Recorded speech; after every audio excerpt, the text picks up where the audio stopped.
Hello everyone, the angry video game movie critic here, and welcome to my review of the classic 1987 The Stepfather. Stars O Quinn, and man, this was one creepy movie.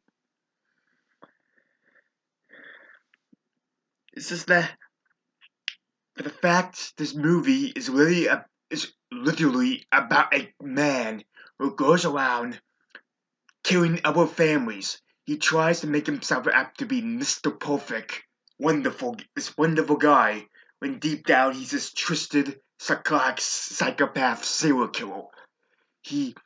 Every time he kills a family, he always just changes his appearance, his clothes style, and just changes his name, his personality. It's like creating a brand new of himself. It's so creepy. And for the fact, he always tries to be the most wonderful possible stepfather in the universe. He has fantasies of having a family, a wonderful black and white family to be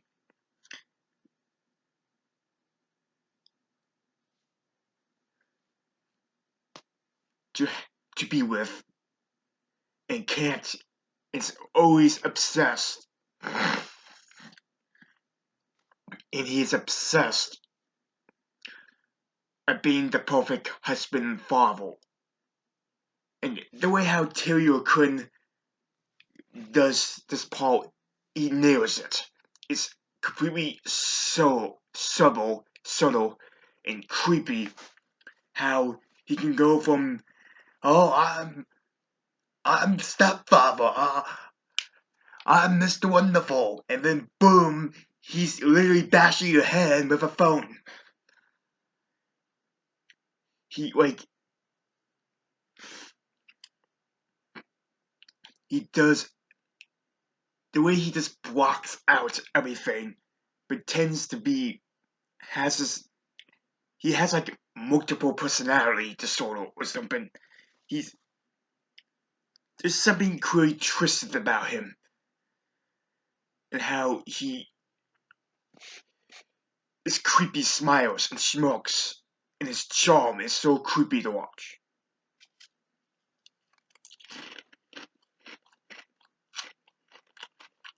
And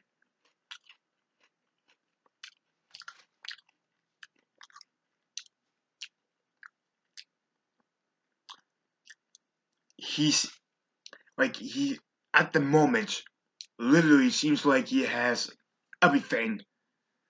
He wants a happy family. The stepkids love him, especially the wife. But then something happens.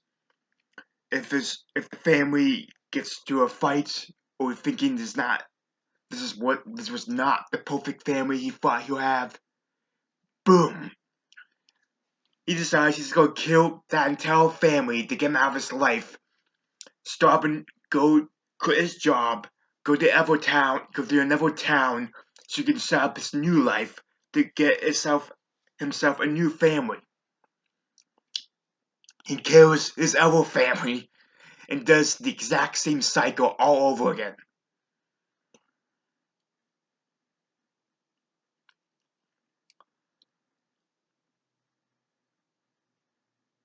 And O Quinn just kills it.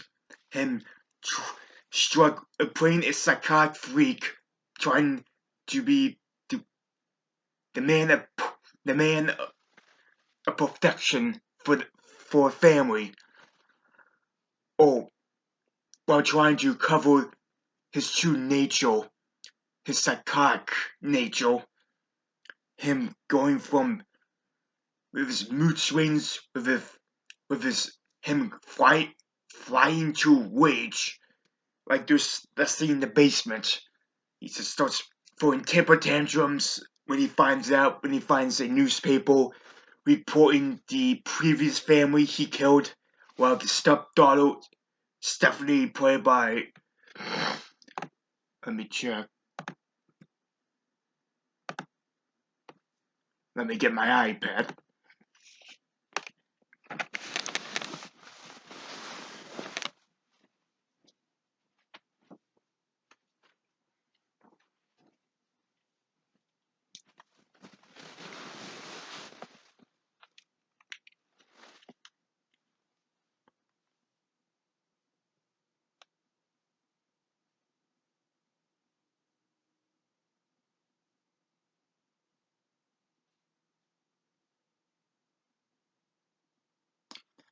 The actress who plays Stephanie is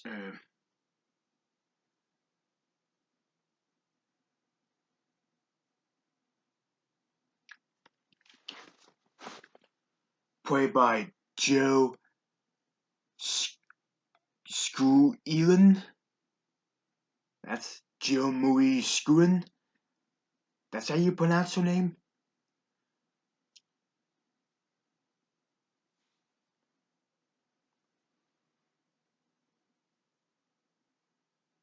Yeah, you can't see it, but thanks to my laptop crappy quality camera, but she does a good job playing the daughter Stephanie being scared by this man. Her father died in a car accident a year ago, and then her mother meets a man who O Quinn pretends to be Jerry Blake, his fake name, his new name after he killed his other family. He pretends to be this nice guy, but she senses there's something fishy about him. She just feels unsafe and uncomfortable with him. He tries to be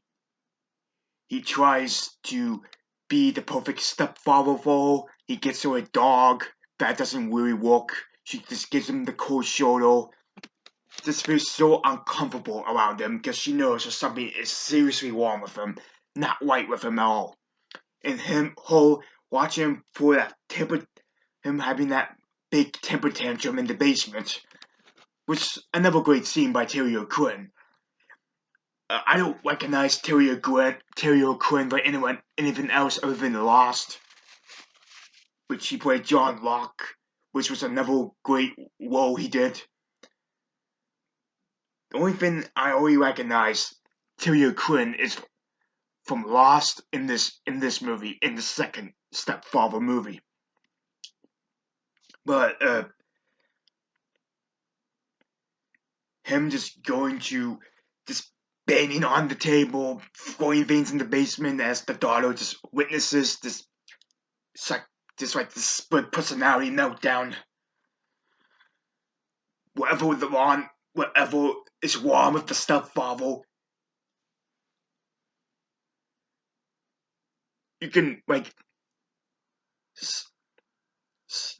some.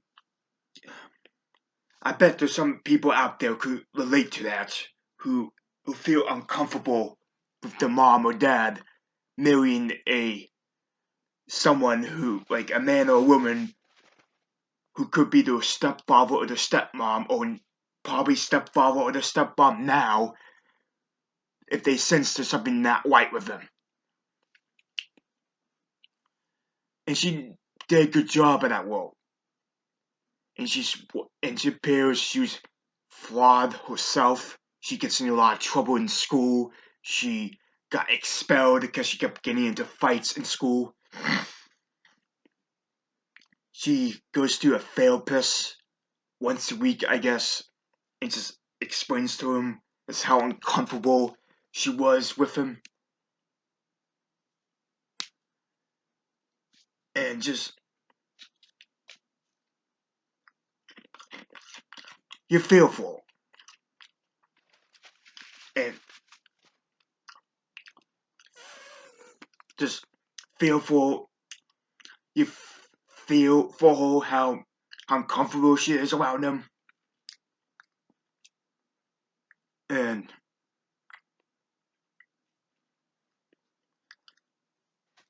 that's, I think she pulled that off as well with that role, and how she could really just speak when she's making out with her boyfriend and the stepfather, Jeff, that's the name he used in the movie. Jerry Blake walks right in and accuses her boyfriend of trying to force himself on her, even though they're just making out. And she finally just expresses how she feels about him. She sees him as a creep, as some pervert. She says it right in front of her mother, and her mother smacks her, saying, he is your father and you're going to respect him. And then when, like, the tension between the two is very subtle and real. And when they're starting to get along for once and they start to have a little bond briefly until that scene, and then the mom God blames all the progress be thrown away by him, and that's where he decides this does a good job of representing black and white thinking. As soon as the mom blames Jerry for the progress of him and the doll starting to grow close as she wanted in the beginning of the movie, when she blames him for that being thrown away with all that progress we just made, or that little progress they're making, he immediately decides that this family is not for him, that he's going to get another family because this is not the perfect family as he was hoping it was. So he decides to prepare, apparently, the the uncle from the previous family who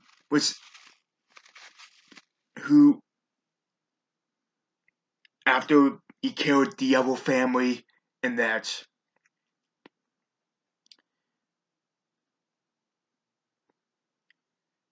his sister, the mom, his sister, and I guess his nephew and nieces were killed by him. He's looking for revenge. He's doing like a private investigation, trying to track this guy down, but the police have nothing on him. And I like how the lead detective guy saying, "We have nothing on him." The lead detective guy, I think LT Jack Wall, I think that's his name, the detective guy he talks to, saying, "We have nothing on him. We have no evidence. We can't track him. We have no clue where he can be and and what his name is. Nothing on him." And that he says that they cannot help Jim, the brother from the other family, that and that he seemed like he wants to help, but they have no evidence to track him down to help with his case, and saying the only hope is, and the truth is, the only hope of getting a lead on him is that if he kills another family, and hoping they'll get some evidence then, but that's likely not gonna happen, and that it was up to him personally. He would blow the son of a bitch's face with a shotgun.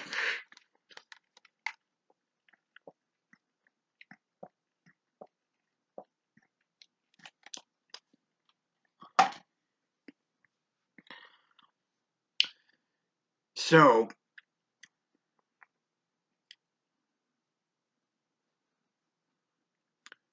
yeah, I did like the Luke Goose chase I like how he was tracking his whereabouts from 3 weeks before he killed the previous family, Jim's side of the family, saying he quit his job. I forgot what his other job was. He quit his job like a few weeks ago, but never told his family about. And just he never told his family he quit his job. He pretended to keep going to work. And just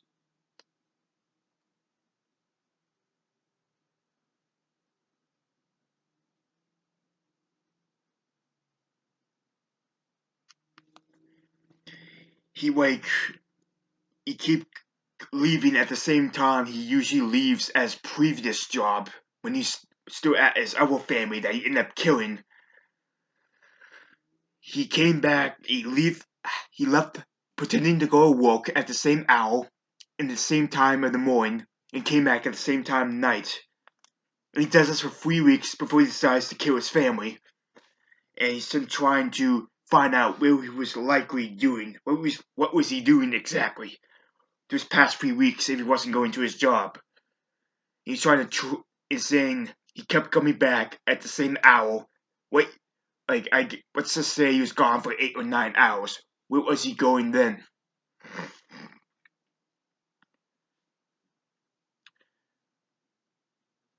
And I think it is likely the place he was at town where Stephanie and I think Susan, the mother, were at, because he was already meeting them and getting ready to, or at least finding another place to live so he can have his new life, to have a new family, when he decides that the family he was already with was no good by his logic.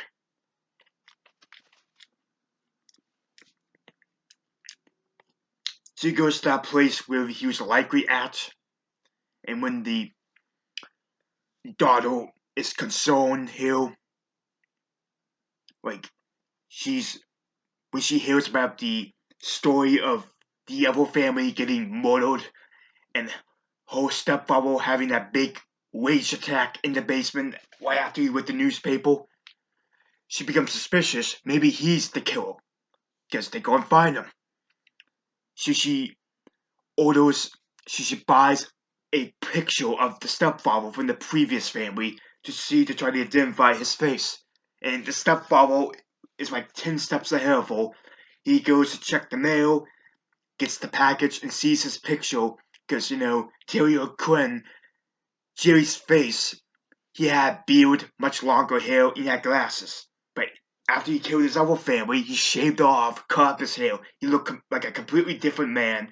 He panics, so he just switches for another picture just to make her faint so she can, relieve her suspicions. And she's kind of sad or disappointed that she may have been wrong about him. That maybe he is this perfect guy after all.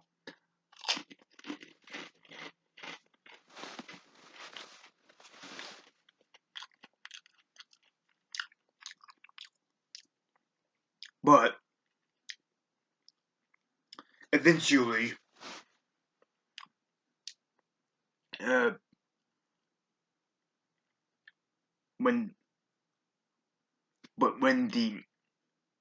when Jim going to the town where he usually moved at, where Stephanie is and her mother live, he immediately attempts to put a stop to it, save the family. But it's sad, he ended up getting killed halfway, which I was disappointed by. I was just wondering what was exactly the point of that if you're just going to kill him off like that. I expected him to save the day and save the family and kill him maybe instead of Stephanie killing Jerry. Oh, she doesn't kill him because she just stabs him in the chest, but in real life that should have killed him. But we won't have the sequels. But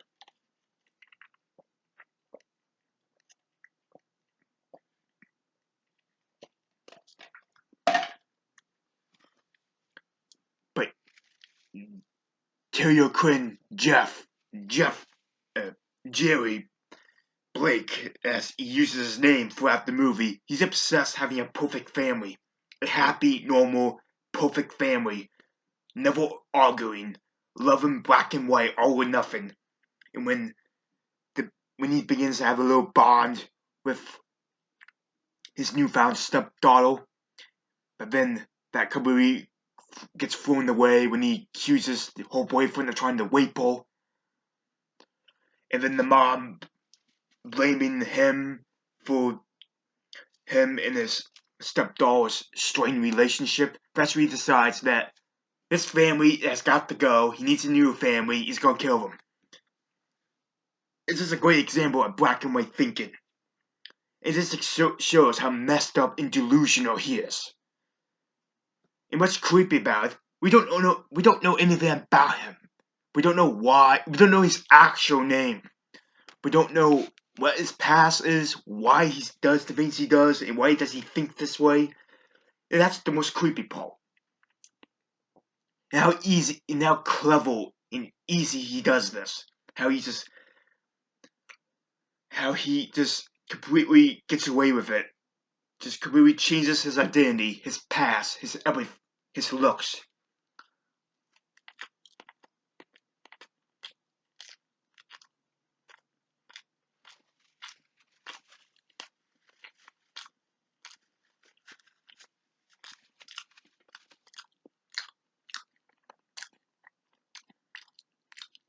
It's just beyond creepy.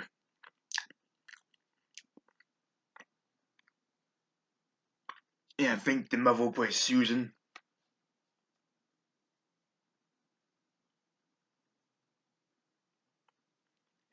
Susan Main, played by Shelley Hack.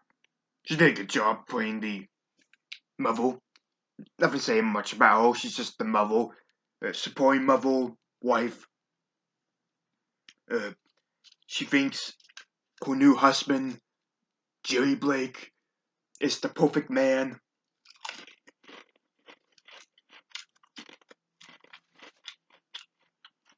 She thinks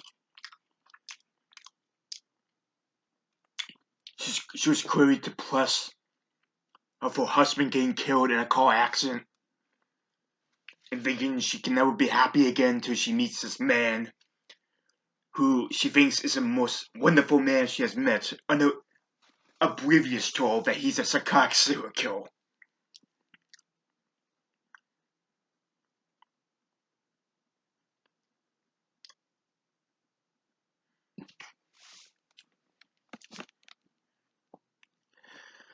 And just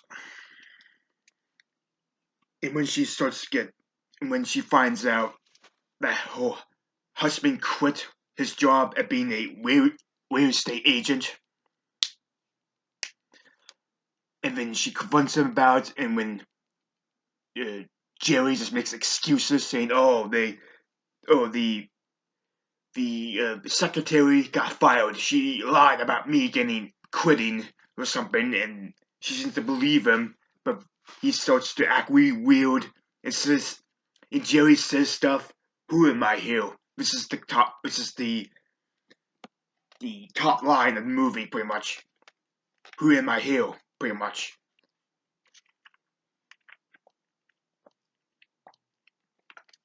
And he proceeds to bash her face in with the phone, pretty much. He decides he's gonna have to kill his family now.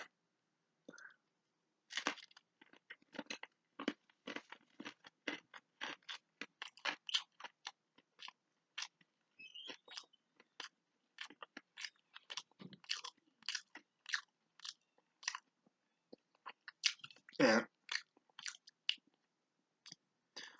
and I like how they show him quitting his job, going to another town, setting up a new job, a new life, a new house, and now gonna go to another family, another mom with no husband or father, with a bunch of kids. He shave off he shaved most of his hair off. He only has the backside of his hair. He puts on glasses. He grows a mustache. Kind of like how Jim predicted what he was doing before he killed his other family, before he met Stephanie and Susan.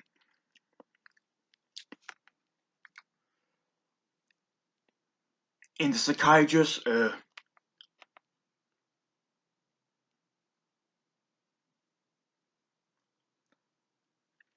played by Dr. A. Bond Joint, he did a pretty good job playing the psychiatrist.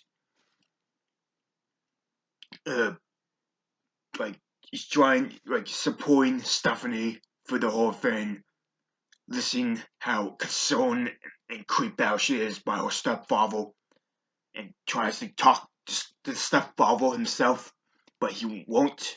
So he pretends to be a client to him of his real estate company, pretending to look at new houses. But Jerry immediately becomes suspicious of him, and when he realizes he was onto him, he begins to beat him up with a wood stick, and realizes it was his stepdaughter's psychiatrist, which is another good scene. And I like how he like wraps him up with some paint sheets, some sheets, paper sheets, and then stuff him in his car, and then puts all the paper stuff that he used to wrap him up, and put him and light it on fire, and put it in the gasoline tank in his car, and just pushes off a cliff and make it look like an accident. So the police will find the car if it's body and assume he was dead. He got killed in a car accident because he killed him with a giant wood stick from because they're at a house that was being still renovated that he was showing him because he was pretending to be a client to him. This psychiatrist pretending to be looking at houses because he was trying to get information out of him, trying to investigate the stepfather by Stephanie's request.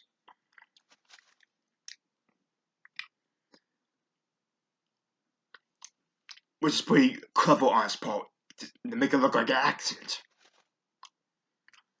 But I think in real life, the autopsies they would have found inconsistencies, they would have found some stab or battle wounds on his body.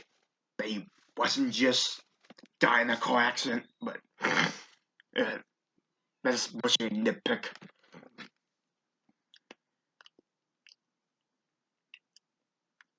And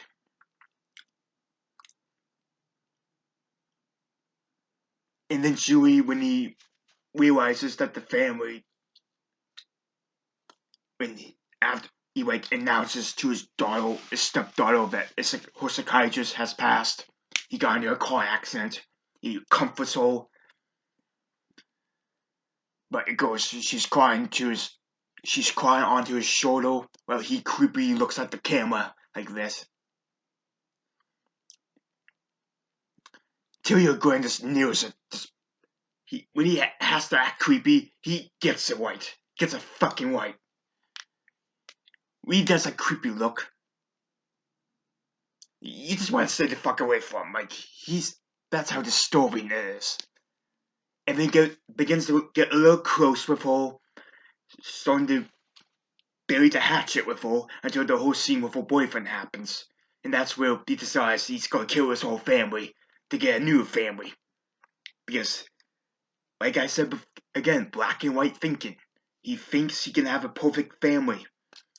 And when the family he is right now is not so perfect, or as happy or magical as he thought it would have been, he decides he's going to just look for another family and hoping he'll get that, just hoping it would achieve his fantasies of having a happy black and white family because he's not satisfied or not unhappy with the other family. And that's pretty twisted because in reality, you're not going to have a happy family. Your family's going to be flawed. You're going to have fights with your spouse, or maybe you're not going to get along with your kids or your stepchildren all the time. But he doesn't see that. He thinks it's all this ponies and daisies all the time with families. Thinking it's just not how it works in real life. Now,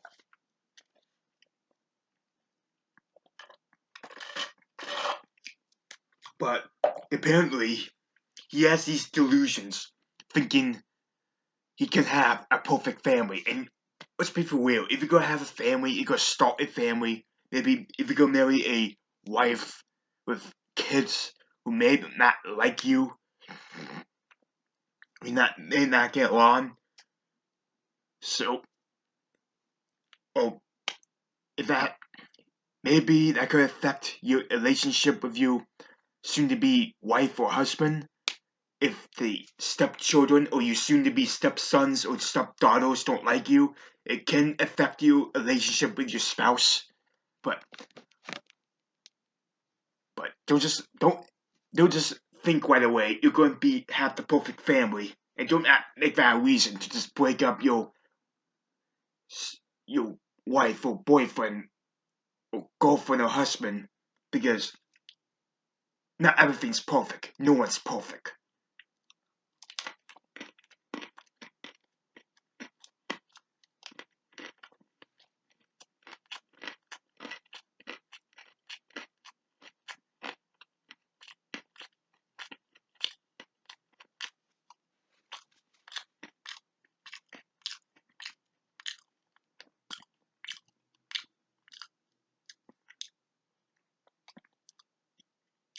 But apparently, he thinks differently otherwise.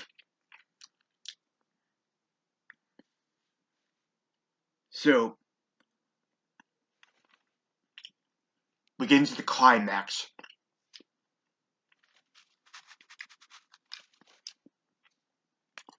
Where he decides to kill his stepdaughter and his new wife. Jim realizes where he is and tries to warn the family about him, but he's too late. He already attacked his wife and threw her down the basement, breaking her hip, I think. He stabs Jim on his stomach, I think. He dies immediately. Tries to kill the daughter, his stepdaughter, but she's taking a shower upstairs. When she finishes her shower, she finds her stepfather holding a knife. And he says, "You better very bad go, very bad." And starts to stab her, but she dodges him, and she locks herself in the bathroom, but she's trapped. He busts through the door with a big glass mirror on the back side of the door, and she stabs him with a piece of glass on the arm. She chases her off. He chases her off into the attic, and they get into. She hides from, and another creepy scene where Jeff is just saying, "Stephanie, this is come out. It was just a little fight. I'm sorry." Just laughing psychotic like a madman. It's just wow. He's just very two-faced, always having mood swings. It's just one minute he's out to kill you, the next minute he's apologizing for trying to kill you and trying to get your guard down. Like this guy, he's kind of smart but pretty dumb at the same time. Like he doesn't seem to recognize. He doesn't seem to understand or regulate emotions or something. Like he doesn't seem to recognize that when a person is panicking or is fearing for your life from you, that you're just trying to kill, you think if you're just going to apologize right away and assure that person who you're trying to kill that you're not going to harm them when you're quite fucking all, get them to just believe you right away, accept your apology, so you get them to let your guard down, but you're being stupid.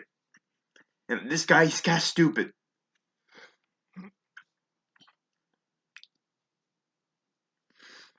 But eventually, they get in a fight. He finds her in the attic. They get into a fight. They both fall down in the attic. Well, he does. They collapse through the attic because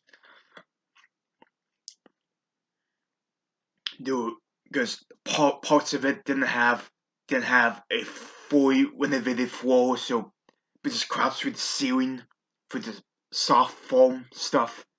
I guess you have on your ceiling if you don't have a hard wooden floor over it, and the mother able to get out of the basement. I guess she gets the gun from Jim after uh, Jerry killed him. She tries to save her daughter. She shoots Jerry in the ass. I like how she doesn't get perfect aim. She just misses a few times. I like how she doesn't get perfect aim. She just she gets him in the butt, maybe in the arm, barely, and she just wobbles the gun. It's like a simple revolver. You just put safety off like this. Just click it on the back, and I just like that little detail. She does not have good aim at all. But eventually, uh, the stepfather and Stephanie, the daughter, they all the the stepfather falls down the stairs after the mother shoots him a few times, and he's climbing up the stairs, and the daughter is going after the knife, and he's climbing back up the stairs to get the knife, and the daughter gets the knife and stabs it in the chest. And then Jerry just stands there and says, "I love you." And the stepdaughter's like, "What? No." Like, I just don't get this guy. Like, what is wrong with this dude, really? Like, this guy's just messed up. Just easily one of the most disturbing villains of all time. And what's scary is that actually people can exist. People can actually think this way. Which is why that makes him more scary. People can actually have this. I think maybe he cares about the families he killed in some weird, twisted way.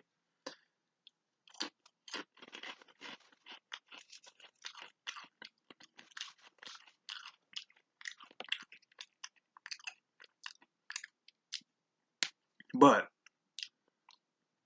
it's just so creepy to watch how he just go from "I want to kill you with a knife, you bitch" to "I love you, don't kill me." Like, there's clearly something wrong with him, and that's makes me fascinated by this movie.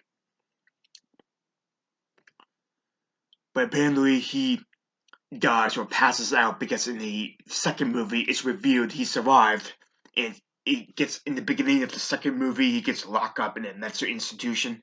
But that's a whole different story. But apparently he falls down the stairs and passes out with a knife on his chest. And at the end, in the halfway through the movie, the stepfather built like a little house figurine on their front yard that looks like just like their house.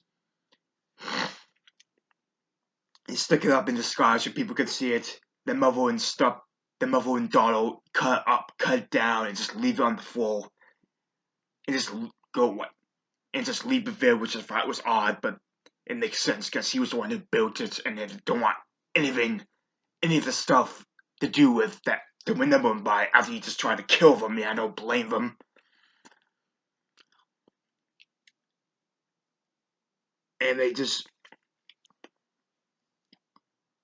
And the movie ends when walking back to the house, uh, putting the past behind them. And I like that little happy ending. I thought it had some pretty good orchestra, pretty good music too. Let's see, music by Patrick Moras. Some I thought some soundtracks were cheesy, like the opening, but some were good, some were pretty but it's a 1980s classic. And I appreciate classic movies nowadays because I just found the modern movies very bland. And if this movie was made today, it would start off with some stupid narration or something. And I'm glad it doesn't do that. It starts with him, Terry Quinn with a beard, looked like a caveman with glasses, with blood all over him, washed himself, changed up his clothes, and he walks down, and the whole family, he murdered, slaughtered, laying in the living room as he walks out of his life and starts a new life. That was kind of cheesy. The shot of him going downstairs, and we we see like a shot from the left down to the left, showing a completely slaughtered family, him walking by casually. That was kind of too much for me, too cheesy. But other than that, this is a great movie. O Quinn nails it in his role. Although I perform in Lost as John Locke, but him saying, "Don't tell me what I can't do." But I still think he's great in this movie. In the sequel, he just gets it right, playing this evil, sadistic psychopath trying to have a happy family. It's just messed up to watch. Watch him slowly lose it, and just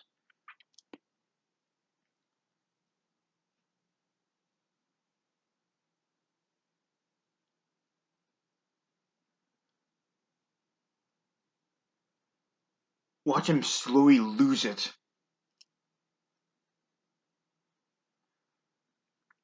Showing his true nature of how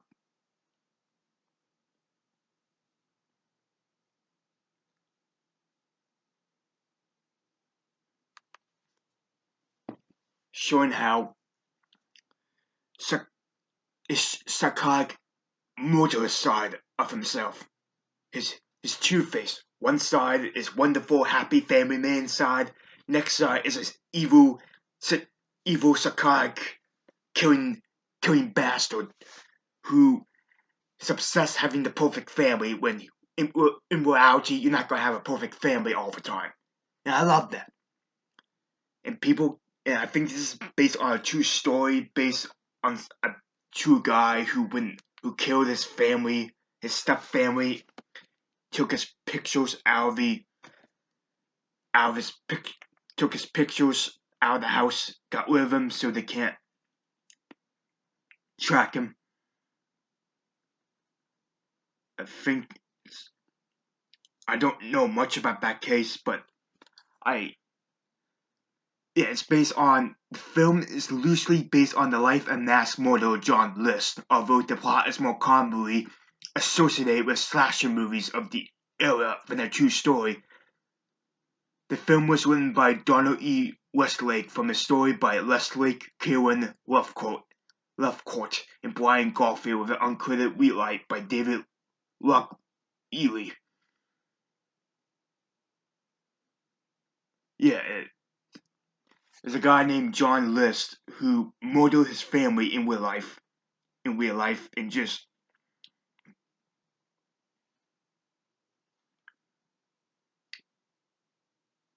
John List was an American murderer and longtime fugitive. On November 9th, 1971, List killed his wife, mother, and 3 children at their home in Westville, New Jersey, then disappeared. He had planned the murder so meticulously that nearly a month passed before anyone suspected that anything was amiss.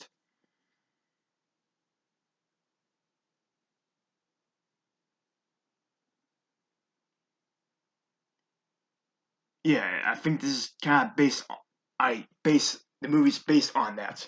I don't I don't know much about that case, and honestly, if I try to explain, so the only thing, so I completely clueless as you all guys, unless you know more about the case than me. But I think that's the Stepfather is based on. As in, but I don't think it's completely the same, because but I think it's kind of similar how he got away with murder, got away with killing his family. How Terry O'Quinn, Jerry Blake doesn't.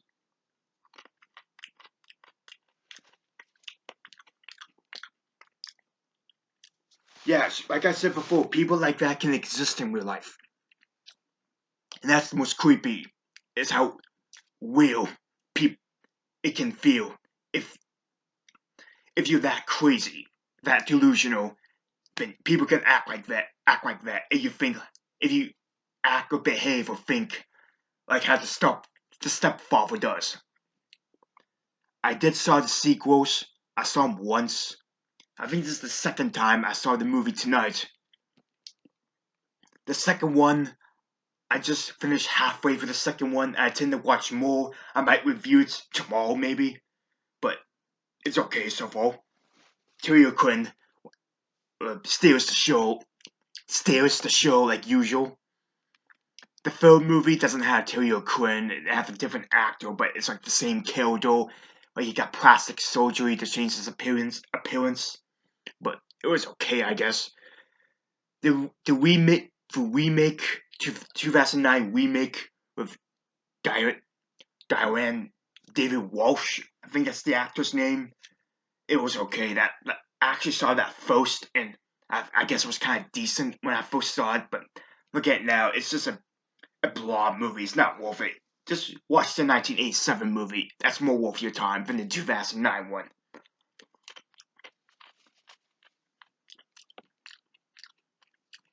So yeah, I'm going. This is so. Thanks for watching my review of the Stepfather 1987 movie. It's a classic horror movie. Not one of my favorites, but still a very fascinating, fascinating movie to watch. And I'll give this movie, I think, an 8.5 out of 10. It's pretty good because there are a few flaws, like the Jim character. I like this character. I like Jim. I was rooting for him to catch the stepfather. I was hoping he was going to be the one to kill the stepfather or at least save the family, not Stephanie. But that's part of the reason why I won't give it like a 10 out of 10 or 9 out of 10. But yeah, if you have watched this movie, go watch it. A classic movie, very creepy one. And if you're a big fan of O Quinn, if you watch the show Lost, but you might like this movie because with O Quinn alone. So yeah, thanks for watching. I give this movie an 8 out of 10. This is a classic movie. So don't forget to comment what you guys think about this movie. And I might come back with the sequels. And this was the Angry Video Game Movie Critic here. And thanks for watching my review. Bye. Who am I here? Huh?